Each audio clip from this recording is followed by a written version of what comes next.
ಕನ್ನಡ ತಾಯಿಗೆ ನೀ ಕೈಯ ಮುಗಿ. ನಮಸ್ಕಾರ, ಎಲ್ರಿಗೂ ಸ್ವಾಗತ ಮತ್ತೊಂದು ದೆವ್ವದ ಕಥೆಯೊಂದಿಗೆ. ಎಲ್ಲರೂ ಚೆನ್ನಾಗಿದ್ದೀರಾ ಅಂತ ಅಂದ್ಕೊಂಡಿದ್ದೀನಿ. ಸೊ ಈ ಒಂದು ಘಟನೆ ಅಂದ್ಕೊಳ್ಳಿ, ನೀವೇ ಊರಿಗೆ ಹೋಗ್ತಿರ್ತೀರ ಅಂತ ಅಂದ್ಕೊಳ್ಳಿ. ಊರಿಗೆ ಹೋದಾಗ ನಿಮಗೆ ಚಿಕ್ಕ ವಯಸ್ಸಿಂದ ಊರಿಗೆ ಹೋಗ್ತಿರ್ತೀರ, ಅಲ್ಲಿ ಸಮಯನ ಸ್ಪೆಂಡ್ ಮಾಡ್ತೀರಾ, ಊರಿನ ಎಲ್ಲ ಜಾಗಕ್ಕೂ ಕೂಡ ಓಡಾಡ್ತೀರ. ಬಟ್ ಆದರೆ ಒಂದು ಅಥವಾ 2-3 ಜಾಗಗಳಿಗೆ ಹೋಗಬೇಡ ಅಂತ ಹೇಳಿ ನಿಮ್ಮ ತಾತ ಅಜ್ಜಿ ಅಥವಾ ಊರಲ್ಲಿರೋರು ಯಾರು ನಿಮಗೆ ಒಂದು ಸ್ವಲ್ಪ ಎಚ್ಚರಿಕೆನ ಕೊಟ್ಟೇ ಇರ್ತಾರೆ. ಚಿಕ್ಕ ವಯಸ್ಸಿಂದ 1-2-3 ಜಾಗ ಅಂತೂ ಹಳ್ಳಿ ಕಡೆ ಇದ್ದೇ ಇರುತ್ತೆ. ಆ ಜಾಗಗಳಿಗೆ ಒಬ್ಬೊಬ್ಬರೇ ಹೋಗೋದು ಸರಿಯಲ್ಲ ಅಂತ ಹೇಳಿ ಆ ಊರಿನವ್ರದ್ದು ತಡೆದಿದ್ದಾರೆ. ಈ ಥರ ಆದರೂ ಜಾಗಗಳಿಗೆ ನಿಮ್ಮನ್ನು ತಡೆದಿದ್ದಾರೋ ಇಲ್ವೋ ಅಂತ ಹೇಳಿ ಕಾಮೆಂಟ್ ಮಾಡಿ. ಯಾಕೆ ಅಂತಂದರೆ ಈಗ ನಾನು ಹೇಳಕ್ಕೆ ಹೊರಟಿರುವಂತಹ ಕತೆ ತುಂಬಾ ರಿಲೇಟ್ ಆಗಿರೋವಂಥದ್ದು. ಸೊ ಈ ಒಂದು ಘಟನೆ ಅಥವಾ ಈ ಒಂದು ಕತೆ ಆಗಿರೋದು ಬಂದ್ಬಿಟ್ಟು ನಮ್ಮ ಚಿಕ್ಕಮಗಳೂರು ತಾಲೂಕಲ್ಲಿ ಇರುವಂತಹ ಕಡೂರಲ್ಲಿ ಒಂದು ಊರಿರುವಂಥದ್ದು ಬಂದ್ಬಿಟ್ಟು ಆ ಒಂದು ಊರಿನ ಹೆಸರೇನೇ ಕೊಡಿಗೆಹಳ್ಳಿ ಅಂತ ಹೇಳಿ. ಸೊ ಈ ಒಂದು ಊರಿನಲ್ಲಿ ಆಗಿರುವಂತಹ ಒಂದು ಘಟನೆ. ಸೊ ಈ ಒಂದು ಘಟನೆನ ನಮಗೆ ತಿಳಿಸ್ಕೊಟ್ಟಿರೋರು ಬಂದ್ಬಿಟ್ಟು ಶರ್ಮಿಳಾ ಅಂತ ಹೇಳಿ. ಸೊ ಇವರು ಮೂಲತಃ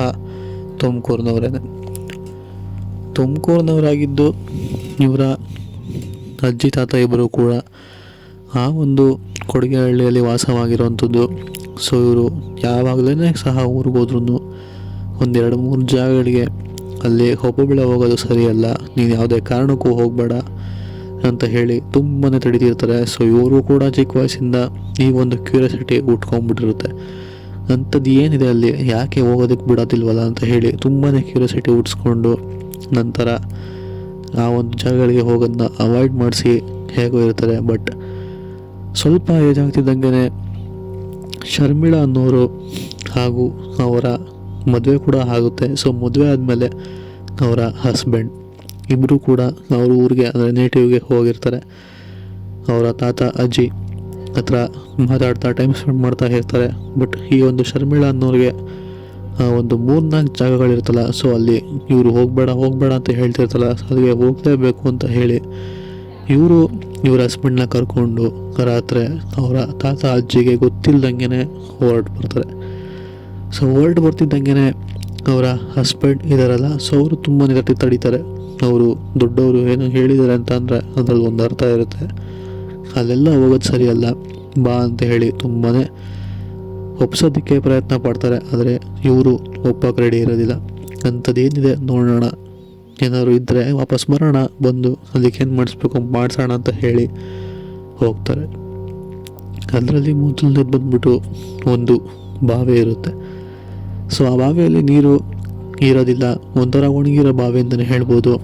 ಅದನ್ನು ಮುಚ್ಚೋದಕ್ಕೆ ತುಂಬಾ ಪ್ರಯತ್ನ ಪಟ್ಟರೂ ಕೂಡ ಅದು ಆಗ್ತಿರೋದಿಲ್ಲ. ಸೊ ಇವರು ಕೂಡ ಅವರ ಹಸ್ಬೆಂಡ್ನ ಕರ್ಕೊಂಡು ಆ ಒಂದು ಬಾವಿ ಹತ್ರ ಹೋಗ್ತಾರೆ. ಹೋದಾಗ ಅವರ ಹಸ್ಬೆಂಡಿಗೆ ನೆಗೆಟಿವ್ ವೈಬ್ ಶುರು ಆಗುತ್ತೆ. ಸೊ ಅವರು ಹೇಳ್ತಾರೆ ಕೂಡ, ಇಲ್ಲಿ ಬೇಡ, ಸರಿ ಇಲ್ಲ, ನೆಗೆಟಿವ್ ವೈಬ್ ಬರ್ತಿದೆ ಬಾ ಅಂತ. ಇವರು ಶರ್ಮಿಳಾನವ್ರಿಗೆ ಆದರೂ ಒಂದು ಎಕ್ಸ್ಪೀರಿಯೆನ್ಸೇ ಇರೋದಿಲ್ವಲ್ಲ, ಇವರು ಕೂಡ ಹೋಗ್ತಾರೆ.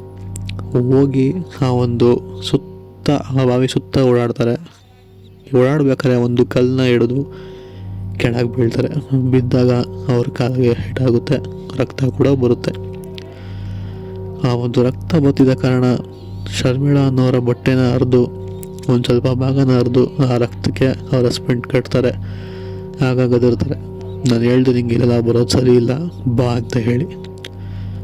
ಸರಿ, ಇದೊಂದು ಸಲ ಆಯಿತು, ಇನ್ನೆರಡು ಜಾಗ ಇದೆ, ಅವೆರಡು ಜಾಗಕ್ಕೆ ಹೋಗ್ಬಿಡೋಣ ಪ್ಲೀಸ್ ಅಂತ ಹೇಳಿ ಹಾಗೂ ಈಗ ಒಪ್ಪಿಸಿ ಕರ್ಕೊಂಡು ಹೋಗ್ತಾರೆ. ಸೊ ಮತ್ತೊಂದು ಜಾಗ ಬಂದ್ಬಿಟ್ಟು ಖಾಲಿ ಜಾಗ ಅಂತಲೇ ಹೇಳ್ಬೋದು. ಅಲ್ಲಿ ಮರ ಆಗಲಿ ಗಿಡ ಆಗಲಿ ಏನೂ ಕೂಡ ಇರೋದಿಲ್ಲ, ಬರೀ ಮುಳ್ಳಿನ ಗಿಡ ಇರುತ್ತೆ. ಸೊ ಅಲ್ಲಿ ಓಡಾಡೋಕ್ಕೆ ಕೂಡ ಕಷ್ಟ ಆಗುತ್ತೆ. ಅಲ್ಲಿ ಕರ್ಕೊಂಡು ಹೋಗ್ತಾರೆ. ಕರ್ಕೊಂಡು ಹೋದಾಗ ಅಲ್ಲಿ ಅಷ್ಟೇನು ಫೀಲ್ ಅವ್ರಿಗೆ ಆಗೋದಿಲ್ಲ. ಸರಿ ಅಂತ ಹೇಳಿ ಮತ್ತೊಂದು ಜಾಗ ಇದೆ, 3ನೇ ಜಾಗ. ಈ ಒಂದು ಜಾಗನೇ ಪಾಳು ಬಿದ್ದಿರುವಂತಹ ಒಂದು ಚಿಕ್ಕ ರೂಮ್ ಅಂತಲೇ ಹೇಳ್ಬೋದು. ಚಿಕ್ಕದು ರೂಮು ಪಾಳು ಬಿದ್ದಿರೋವಂಥದ್ದು. ಸೊ ಆ ಒಂದು ರೂಮ್ನ ಹತ್ರ ಬಂದು ಆ ರೂಮ್ ಸುತ್ತ ಓಡಾಡ್ತಾರೆ. ಅಲ್ಲಿ ಕೂಡ ಅವ್ರಿಗೆ ಅನ್ಸೋದಿಲ್ಲ. ಬಟ್ ಇವರ ಹಸ್ಬೆಂಡ್ಗೆ ಯಾರೋ ಅವ್ರನ್ನ ಹಿಂದೆಗಡೆಯಿಂದ ಫಾಲೋ ಮಾಡ್ತಿದ್ದಾರೆ ಅಂತ ಹೇಳಿ ಅನಿಸುತ್ತೆ. ಅವರು ಕೂಡ ಹಿಂದೆಗಡೆ ತಿರುಗಿ ನೋಡ್ತಾರೆ, ಏನೂ ಕೂಡ ಕಾಣಿಸೋದಿಲ್ಲ. ಅದಾದಮೇಲೆ ಒಂದು ಪಾಳು ಬಿದ್ದಿರುವಂತಹ ಮನೆ ಒಳಗಡೆ ಒಂದು ಬೆಂಕಿ ಕಾಣಿಸ್ಕೊಳ್ಳುತ್ತೆ. ಇದಕ್ಕಿದಂಗೆ ಬೆಂಕಿ ಹೆಂಗೆ ಹತ್ಕೊಂತಂತ ಗೊತ್ತಿಲ್ಲ, ಬಟ್ ಆದರೂ ಬೆಂಕಿ ಹತ್ಕೊಂಡು ಇದಕ್ಕಿದಂಗೆ ಹಾರೋಗುತ್ತೆ. ಇದನ್ನು ಶರ್ಮಿಳಾ ಮತ್ತು ಅವರ ಹಸ್ಬೆಂಡ್ ಇಬ್ಬರು ಕೂಡ ಲೈವಾಗಿ ನೋಡ್ತಾರೆ. ಅಲ್ಲಿಂದ ಎದ್ನೋ ಬಿದ್ನೋ ಅಂತ ಓಡಿ ಆ ಒಂದು ಬಾವಿ ಹತ್ರ ಬರ್ತಾರೆ. ಬಾವಿ ಹತ್ರ ಆವಾಗಲೇ ಹೇಳ್ದಂಗೆ ಶರ್ಮಿಳಾ ಅವರು ಎಡು ಬಿದ್ದ ಕಾರಣ ರಕ್ತ ಅಲ್ಲಿ ಚೆಲ್ಲಿರುತ್ತೆ. ಆ ಒಂದು ರಕ್ತನ ಒಂದು ಕಪ್ಪಗಿರುವಂತಹ ಬೆಕ್ಕು, ತುಂಬಾ ಕಪ್ಪಗಿರುವಂತಹ ಬೆಕ್ಕು ಬಂದು ಆ ರಕ್ತನ ನೆಕ್ತಿರುತ್ತೆ. ಇದನ್ನು ಕೂಡ ಅವ್ರು ಗಮನಿಸ್ತಾರೆ. ಬಿಡು, ಅವುಗಳಿಗೆ ರಕ್ತ ಅಂದರೆ ಇಷ್ಟ ಅಲ್ಲ ಅಂತ ಹೇಳಿ ಟಾರ್ಚ್ನ ಬಿಡ್ತಾರೆ. ಬಿಟ್ಟಾಗ ಒಂದು ಬೆಕ್ಕಿನ ಕಣ್ಣು ತುಂಬಾ ಕೆಂಪಾಗಿ ಕಂಡು ಬರುತ್ತೆ. ಇರ್ಬೋದು ರಾತ್ರಿ ಹೊತ್ತು ಬೆಕ್ಕಿನ ಕಣ್ಣುಗಳು ಕೆಂಪಾಗ್ತವೆ ಅಂತ ಹೇಳಿ ಇವರು ಕೂಡ ಹೊರಡ್ತಾರೆ. ಬಟ್ ಅವರ ಹಸ್ಬೆಂಡ್ ತಕ್ಷಣ ಫ್ಲ್ಯಾಶ್ ಆಗುತ್ತೆ. ಮತ್ತೊಮ್ಮೆ ಲೈಟ್ನ ಆ ಬೆಕ್ಕ ಹತ್ರ ಬಿಟ್ಟಾಗ ಆ ಬೆಕ್ಕಿಗೆ ನೆರಳನ್ನೋದೇ ಇರೋದಿಲ್ಲ. ಅಂದ್ಕೊಳ್ಳಿ, ಕರಿಬೇಕು, ನೆರಳಿಲ್ಲ. ಈ ಸಮಯದಲ್ಲಿ ನೀವೇನು ಇದ್ರಿ ಅಂತಂದರೆ ಏನು ಮಾಡ್ತಿದ್ರಿ? ಇದನ್ನು ಶರ್ಮಿಳವರು ಕೂಡ ಹಿಡಿದು ತೋರಿಸ್ತಾರೆ. ಇದನ್ನು ನೋಡಿದಂಥ ಇಬ್ಬರಿಗೂ ಸಹ ಗಾಬರಿ ಆಗುತ್ತೆ. ಈ ಒಂದು ಬೆಕ್ಕಿಗೆ ನೆರಳೇ ಇಲ್ವಲ್ಲ ಅಂತ ಹೇಳಿ ಕಲ್ಲು ತಗೊಂಡು ಆ ಒಂದು ಬೆಕ್ಕನ್ನ ಓಡಿಸೋದಕ್ಕೆ ಪ್ರಯತ್ನ ಪಡ್ತಾರೆ. ಕಲ್ಲು ತಗೊಂಡು ಆ ಒಂದು ಬೆಕ್ಕಿಗೆ ಬಿದ್ದರೂ ಕೂಡ ಆ ಬೆಕ್ಕು ಏನೋ ಹಾಗೆ ಅನ್ನೋ ಥರ ಅಲ್ಲೇ ಇರುತ್ತೆ. ಇದ್ದಕ್ಕಿದ್ದಂಗೆ ಸಡನ್ನಾಗಿ ಮತ್ತೆ ಆ ಬಾವಿ ಒಳಗಡೆ ಹಾರೋಗುತ್ತೆ. ಪುನಃ ಇವರು ಆ ಬಾವಿ ಹತ್ರ ಹೋಗಿ ಬಗ್ಗೆ ನೋಡ್ತಾರೆ. ಈಗ ಅವರ ತಾತ ಆ ಕಡೆಯಿಂದ ಬೆಂಕಿ ಇಟ್ಕೊಂಡು ಬರ್ತಾರೆ. ತುಂಬಾ ಬೈತಾರೆ, ನಿಮ್ಮನ್ನು ಯಾರು ಇಲ್ಲಿ ಬರೋದಕ್ಕೆ ಹೇಳಿದ್ದು? ನೀವು ಒಂದ್ಸಲ ಹೇಳೋದು ಅರ್ಥ ಆಗಲ್ವಾ? ಈ ಥರ ಎಲ್ಲ ಬರಬಾರ್ದು ಇಂಥ ಜಾಗಗಳಿಗೆ ಅಂತ. ಆವಾಗ ಆದ ಎಲ್ಲ ಕಡೆನೂ ಕೂಡ ತಿಳಿಸ್ತಾರೆ, ಹೌದು ಇದು ಸರಿ ಇಲ್ಲ, ಇಲ್ಲಿ ದೆವ್ವಗಳಿದ್ದಾವೆ, ನೀವು ಇಲ್ಲಿ ಯಾವುದೇ ಕಾರಣಕ್ಕೂ ಬರಬೇಡಿ, ಯಾಕೆ ಅಂತಂದರೆ ಈ ಊರಿನವರು ಸಹ ಇಲ್ಲಿ ಬರೋದಕ್ಕೆ ಎದುರ್ಕೊತಾರೆ ಅಂತ ಹೇಳ್ತಾರೆ. ಇದನ್ನು ಗಮನಿಸಿದಂಥ ಅವರು ವಾಪಸ್ ಹೋಗ್ತಾರೆ. ಅವ್ರ ತಾತ ಅಲ್ಲಿಗೆ ಒಂದು ಮೆಣಸಿನ್ಕಾಯಿ ಇಟ್ಟು, ನಂತರ ಒಂದು ಊತಕಡ್ಡಿನ ಅಂಟಿಸಿ, ಒಂದು ನಿಂಬೆಹಣ್ಣ ಹೊಡೆದು ಎರಡೂ ಒಂದು ಆ ಕಡೆ ಒಂದು ಈ ಕಡೆ ಒಂದು ಉಲ್ಟಾ ಎಸೆದ್ಬಿಟ್ಟು ನಂತರ ಅಲ್ಲಿಂದ ಹಿಂದೆ ತಿರುಗಿ ನೋಡ್ದಂಗೆ ಹೊರಟು ಬರ್ತಾರೆ. ಇದು ಆಗಿರುವಂತಹ ಒಂದು ಘಟನೆ. ಈ ಒಂದು ಕತೆ ನಿಮಗೆ ಇಷ್ಟ ಆಗಿದೆ ಅಂತ ಅಂದ್ಕೊಂಡಿದ್ದೀನಿ. ನೀವೇನಾದ್ರು ಅಂತಹ ಸಿಚುವೇಶನ್ಲಿ ಇದ್ದಿದ್ದರೆ ಏನು ಮಾಡ್ತಿದ್ದೆ ಅಂತ ಹೇಳಿ ಕಾಮೆಂಟ್ ಮಾಡಿ ನಮಗೆ ತಿಳಿಸ್ಕೊಡಿ. ಸಿಗೋಣ ಮತ್ತೊಂದು ದೆವ್ವದ ಕಥೆಯೊಂದಿಗೆ. ಅಲ್ಲಿವರೆಗೂ take care. Good bye friends.